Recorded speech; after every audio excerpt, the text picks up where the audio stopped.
Hello everyone, welcome back to my YouTube channel classic kitchen. ఈరోజు ఆలు పరోటా ఎలా చేసుకోవాలో చూద్దాం. దీనికి కావాల్సిన ఒక 2 బాయిల్డ్ ఆలూస్, దాంతోపాటు ఒక ఉల్లిపాయ, పచ్చిమిర్చి ఒక 4, దాంతోపాటు ఒక టొమాటో, హాఫ్ టొమాటో సరిపోతుంది.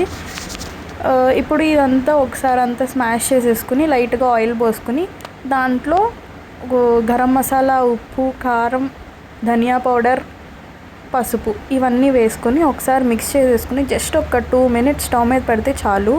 మీడియం ఫ్లేమ్లో పెట్టి జస్ట్ 1 to 2 minutes అలాగా కలిపేయచ్చు. మీడియం ఫ్లేమ్ ఆర్ హై ఫ్లేమ్లో పెట్టి కలిపేయండి. తర్వాత కొత్తిమీర వేసుకోండి. పుదీనా ఉంటే పుదీనా కూడా వేసుకుని ఒకసారి మిక్స్ చేసేసుకుని మనం చపాతీకి పిండి అట్లా కలుపుతాం అలాగే కలిపేసేయాలి సేమ్.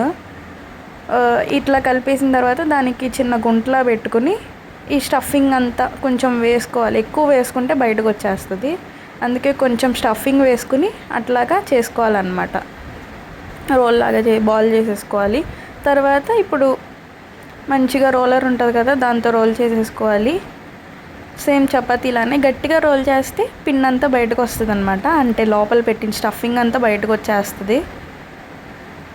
సో ఇట్లా మంచిగా చేసుకోవడమే, చాలా సింపులే అనమాట. స్టఫింగ్ పెట్టే చోటే కొంచెం జాగ్రత్తగా పెట్టుకోవాలి బయటకు రాకుండా.